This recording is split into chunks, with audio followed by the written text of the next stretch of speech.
Alright, I know it's been a while since I made a video. I thought I would make one and catch everybody up on where I am. I've been having a busy start of the school year.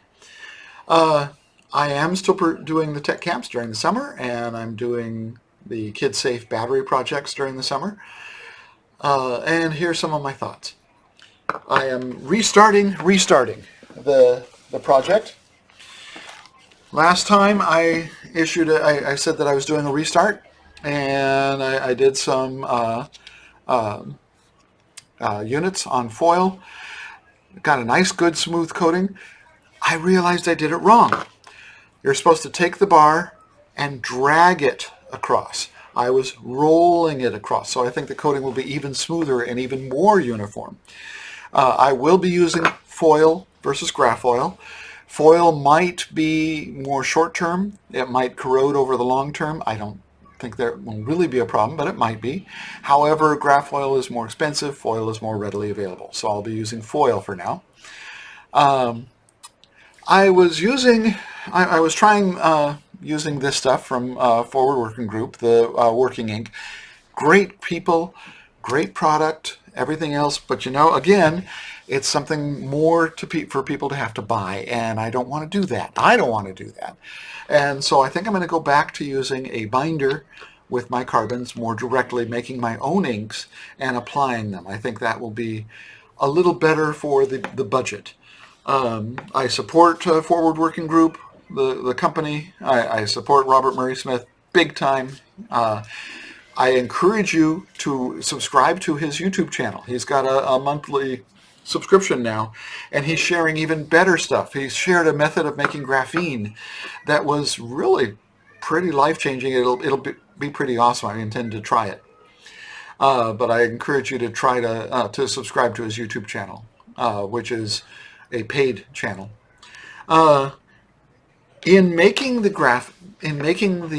carbons, I am going to be using the zinc chloride microwave method as opposed to what I was using. I have been using sodium chloride and graphite to produce the temperatures.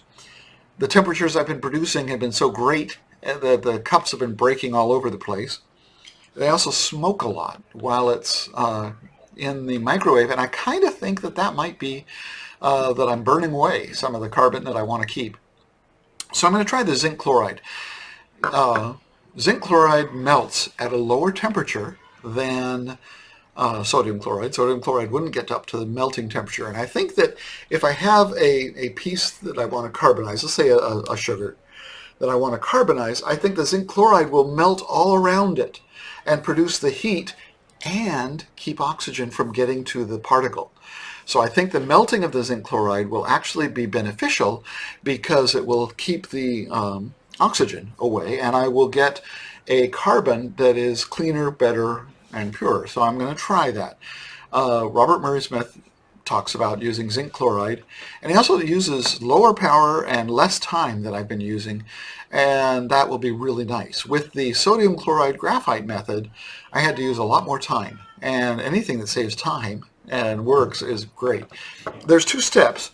One is to create a carbon from, let's say, sugar. Create a carbon, and then the next step is to activate it, which I think is the same as graphitization.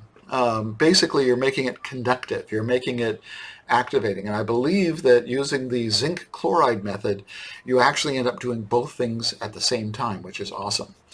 So that's where I am. I'm still very much in the game and looking forward to proceeding with the new experiments. Oh, and the electrolyte.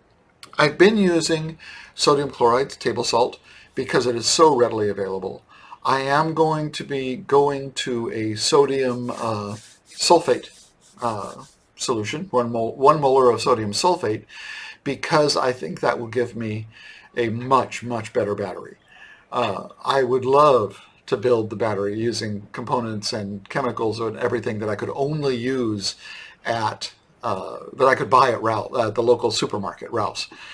But I'm willing to go to easily identifiable chemicals. Now, the zinc chloride is a little different than the salt.